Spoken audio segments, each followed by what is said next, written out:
Blockchain is famous for one thing: removing the need for trust. No banks, no middlemen, no authority you have to believe. But here's the contradiction. The ancient system it most resembles wasn't trustless at all.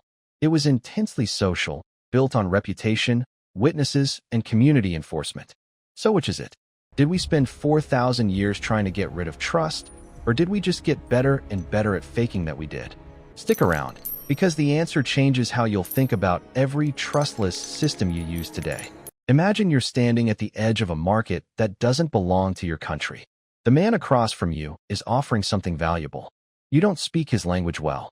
You'll probably never see him again after today. There's no police officer who answers to both of you. No court that has power over both of you. No mutual friend who could vouch for either of you. So here's the question. How do you make a deal anyway? This is one of the oldest problems in human history. Historians and economists call it the problem of credible commitment. The challenge of making a promise binding when there's no guarantee the other person will keep it once they've already gotten what they wanted. For most of human history, trust came naturally in small groups. You traded with people you'd known your whole life, in villages where everyone knew everyone. Cheating had consequences because your reputation followed you everywhere you went. But the moment trade stretched beyond the village, beyond people who knew your face and your family, that natural trust disappeared. And without it, trade had a hard ceiling. Civilizations couldn't grow rich, and strangers couldn't cooperate until someone figured out how to manufacture trust where none existed naturally. That problem is still with us today. It just wears different clothes. Around 4,000 years ago, in a city called Kanesh, in what is now central Turkey, merchants faced this exact problem every single day. Kanesh was a trading outpost for merchants from the city of Ashur in northern Mesopotamia. These merchants traveled hundreds of miles by donkey caravan, carrying tin and textiles, exchanging them for silver, gold, and copper. They were often away from home for months, sometimes years, dealing with people from completely different backgrounds, with no shared government and no shared court. So they built a system, not a philosophy, a system. First, they wrote everything down. Using cuneiform script pressed into wet clay, merchants recorded loans, debts, business partnerships, and disputes. These weren't casual notes. They were formal contracts. Second, they added witnesses. When a deal was made, named individuals were listed directly in the text, people who could later confirm what had actually been agreed upon. Their identities weren't just mentioned. They were sealed into the record using cylinder seals, small carved stones rolled across the wet clay to leave a unique, personal mark. It functioned something like a signature that was extremely difficult to fake. Third, and this part is easy to miss, the tablets were often enclosed in an outer clay envelope, inscribed with a summary of the same agreement. If anyone wanted to alter the terms later, they'd have to physically break the outer shell to get to the inner tablet, and that damage would be obvious. In other words, tampering left evidence. The system was built so that dishonesty couldn't hide. And finally, there was a backstop. If a dispute escalated beyond what the merchants could resolve themselves, it could be brought back to Ashur, in front of the city assembly, or even the king, for judgment. So the full system had 4 layers working together: a durable written record, identity verification through seals, tamper evidence built into the physical object itself, and an institution of last resort if everything else failed. This wasn't primitive. It was, in its own way, remarkably engineered. Merchants who would never meet again, who came from different towns and spoke different dialects, could still make binding agreements, because the system didn't depend on trusting the person. It depended on trusting the process. The limitation was geography. This entire system only worked because everyone involved could, in theory, eventually appeal to the same city, the same assembly, the same authority. Take away that shared institution, and the whole structure collapses. Which raises the obvious question: what happens when your trading partner isn't just in the next region, but is completely anonymous, on the other side of the planet, with no shared authority anywhere in sight? Now jump forward almost 4,000 years, to a problem that looked similar on the surface, but was actually much harder. By the early 2000s, digital payments faced a specific version of the stranger's dilemma. If you send someone digital money, what stops them from spending that same money twice, in 2 different places, before anyone notices? In a normal bank system, This is solved by a central authority. The bank keeps one official ledger, and everyone trusts that ledger. But what if there is no bank? What if you don't want to rely on any single institution at all? In 2008, a person or group using the name Satoshi Nakamoto published a paper describing a different approach. In 2009, that approach became Bitcoin, and the deeper idea behind it became known as blockchain. The system that emerged solved the same four problems Kanesh had solved, but without any human institution behind it. Instead of a durable clay tablet, blockchain uses a digital ledger, copied across thousands of computers around the world at once. Instead of a personal seal pressed into wet clay, it uses cryptographic signatures, mathematical proof that only the owner of a specific digital key could have authorized a transaction. Instead of a handful of named witnesses, it uses a distributed network of validators, independent computers that check and confirm each transaction before it's added to the record. And instead of a king or city assembly acting as a final authority, it uses consensus rules, a shared mathematical procedure that every participant in the network has to follow, with no exceptions and no discretion. Altering a past transaction on the blockchain isn't just difficult.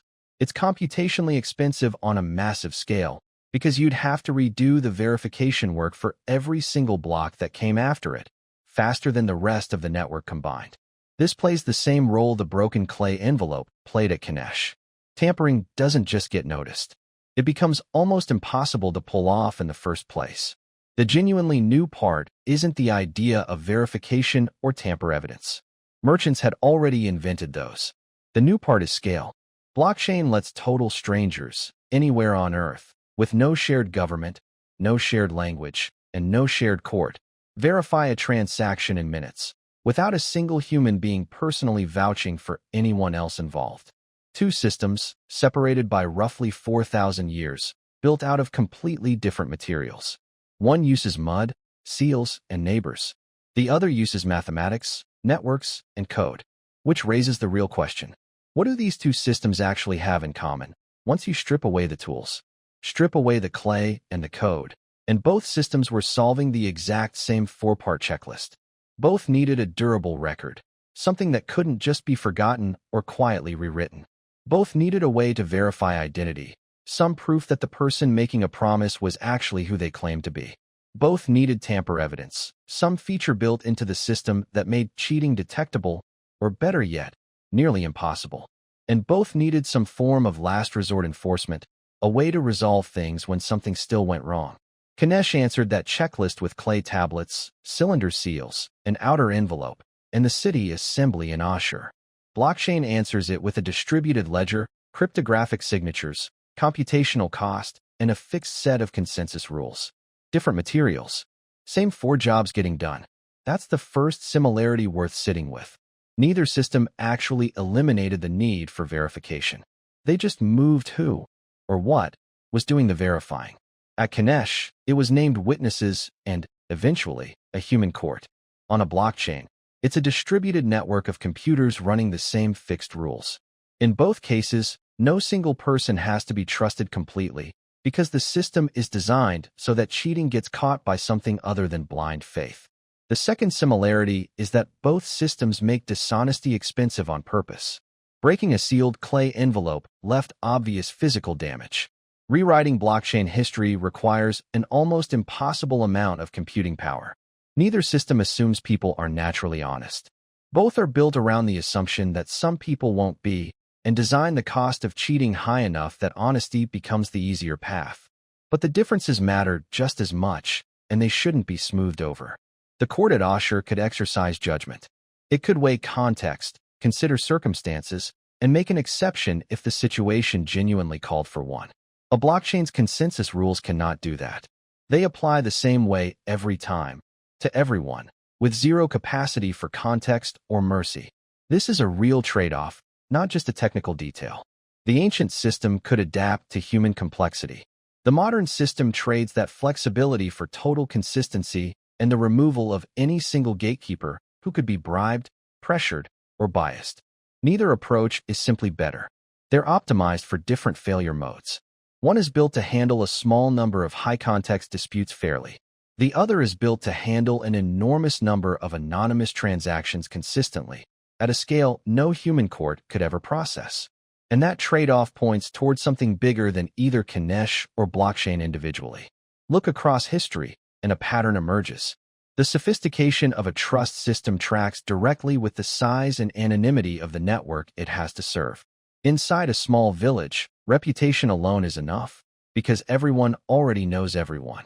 Once trade stretches across regions, you need durable records, witnesses, and institutions, which is exactly what Kanesh built.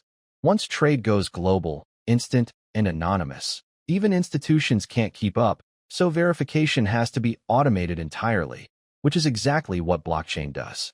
Blockchain isn't a rejection of the old system. It's the next step in the same progression, arriving the moment trade outgrew what clay tablets and city courts could realistically manage. Which leads to the underlying principle connecting both. Humans have never actually solved the trust problem. They've built increasingly sophisticated substitutes for it, and each substitute has been shaped by the size of the stranger network it needed to serve at the time. That's a useful lens for anything claiming to be a completely new kind of trust technology. The tools change. The materials change. The scale keeps expanding. But the underlying problem, getting strangers to cooperate without a personal relationship to rely on, is the same problem civilizations have been resolving for 4,000 years. So maybe the real question isn't, will blockchain replace trust the way clay tablets once did? It's this. As our networks keep getting bigger, faster, and more anonymous, what's the next thing we're going to have to automate? Because there won't be enough humans left in the loop to trust each other directly? Drop your guess in the comments. What's the next clay tablet moment?